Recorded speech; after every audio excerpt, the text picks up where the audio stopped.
దీన్ని పోలీసులు ధృవీకరించాల్సి ఉంది. ప్రస్తుతం మనం కోటేశ్వరరావు ఇంటి ప్రాంగణంలో ఉన్నాం. కోటేశ్వరరావు బయటకు వచ్చి మాట్లాడలేనటువంటి పరిస్థితి ఉంది. ఎందుకంటే బయటకు రావాలని మాట్లాడాలని మనం కూడా అడిగాం, కానీ ఆయన బయటకు వచ్చేటువంటి పరిస్థితి లేదు. ఎందుకంటే రైల్వే క్వార్టర్స్ అంతా కూడా నిర్మానుష్యంగా ఉంటుంది.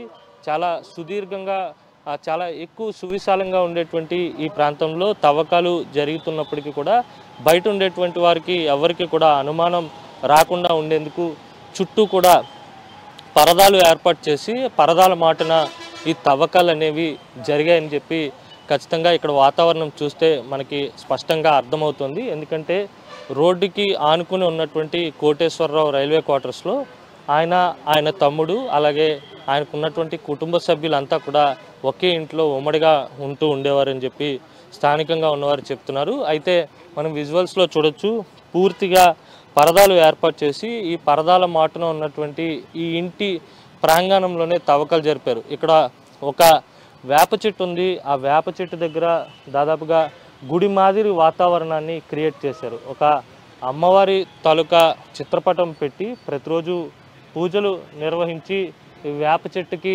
పెద్ద ఎత్తున ప్రతిరోజు పూజలు చేసిన అనంతరం తవ్వకాలు జరిపినట్టుగా ఇక్కడ ఉన్నటువంటి ఆనవాళ్ళు మనకి స్పష్టంగా అర్థమవుతున్నాయి. తవ్వకాలు దాదాపుగా జరిపిన తర్వాత ఆ వచ్చినటువంటి డెబ్రిస్ అంతటిని కూడా ఈ ప్రాంగణంలోనే ఇక్కడే వేశారు. కానీ ఇక్కడ జరుగుతున్నటువంటి తంతు ఏమీ కూడా బయటకు కనబడకుండా ఉండేందుకు చాలా జాగ్రత్తలు తీసుకున్నారు. ఒక ఫంక్షన్కు చేసేటువంటి ఏర్పాట్లు ఏ విధంగా ఉంటాయో అదే విధంగా చుట్టూ ఈ పరదాలు ఏర్పాటు చేసి ఇక్కడ జరుగుతున్నటువంటి వ్యవహారం ఏది కూడా బయటకు కనపడకుండా ఉండేందుకు చాలా జాగ్రత్తలు తీసుకున్నారని చెప్పాలి. ఇప్పుడు సరిగ్గా ఎక్కడైతే గుప్త నిధుల కోసం తవ్వకాలు జరిపారన్న ఆరోపణలు ఉన్నాయో అదే ప్రాంతంలో ప్రస్తుతం నేనున్నాను. ఆర్టీవీ స్క్రీన్పై ఎక్స్క్లూజివ్గా చూడొచ్చు. పక్కన ఒక ల్యాడర్ కూడా ఉంది, స్టిక్ ల్యాడర్, చెక్కతో తయారు చేసినటువంటి ల్యాడర్ కూడా ఉంది. ఆ ల్యాడర్ సహాయంతోనే లోపలకు వెళ్ళి తవ్వకాలు జరిపి ఉంటారనేది ఒక అనుమానంగా భావించాల్సి ఉంటుంది. దాదాపుగా వాటర్ వచ్చింది, కానీ 10 అడుగుల లోతుకు వెళ్తే వాటర్ ఉంది. అక్కడి నుంచి ఇంకో 10 అడుగులు ఉంటుందని రైల్వే అధికారులు అంచనా వేస్తున్నారు.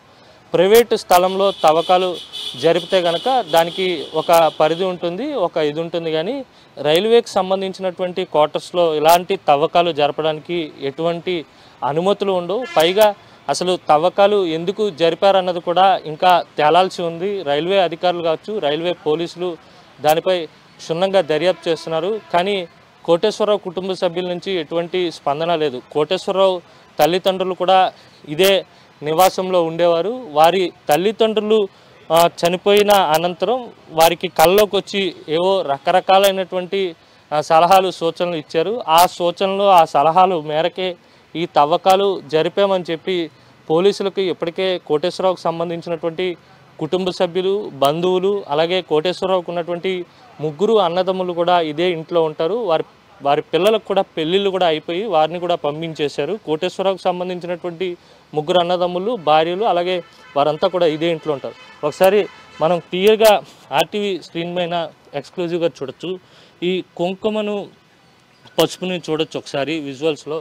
ప్రతిరోజు కూడా ప్రత్యేకమైనటువంటి పూజలు చేసి తవ్వకాలు జరిపారనేది స్పష్టంగా అర్థమవుతుంది. ఈ కుంకుమ కూడా ప్రత్యేకంగా ఈరోజు పూజ చేసినట్టుగానే కనపడుతుంది. ఈ పసుపు కుంకుమని క్లియర్గా చూడొచ్చు.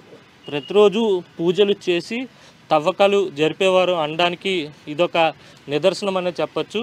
ప్రతినిత్యం ఇక్కడ పూజలు నిర్వహించిన అనంతరమే తవ్వకాలు జరిపారు అని అనడానికి ఇదే సాక్ష్యం అని చెప్పచ్చు. మొత్తంగా చూసుకున్నట్లయితే కనుక గుప్త నిధుల కోసం తవ్వకాలు జరిపారనేది వస్తున్నటువంటి ఆరోపణలు. కానీ వాస్తు దోషం ఉన్న కారణంగా ఓ స్వామీజీ ఇచ్చినటువంటి సలహా మేరకు తవ్వకాలు జరిపామని చెప్పి కోటేశ్వరరావు చెప్తున్నట్టుగా పోలీసులు చెప్తున్నారు. కానీ దాన్ని పోలీసులు దర్యాప్తులో ధృవీకరించాల్సి ఉంటుంది. పూర్తిగా చూసుకున్నట్లయితే కనుక గుప్త నిధుల కోసం నగర నడిబొడ్డులో ఇలాంటి తవ్వకాలు జరపడం అనేది తీవ్రమైనటువంటి సంచలనంగా మారిందని చెప్పాలి. ప్రతిరోజు డ్రిడ్జింగ్ చేసేటువంటి సమయంలో ఎవరికి కూడా అనుమానం రాకుండా ఇక్కడ ఉన్నటువంటి తంతు విషయం బయటకు పొక్కకుండా ఉండేందుకు పూర్తిగా జాగ్రత్తలు తీసుకుని ఒక రకమైనటువంటి సౌండ్ సిస్టమ్ను ఏర్పాటు చేసి ఆ సౌండ్ ద్వారా బయటకు ఎక్కడ కూడా డ్రిడ్జింగ్ చేస్తున్నటువంటి సౌండ్ బయటకు వెళ్లకుండా ఉండేందుకు ఆ సౌండ్తో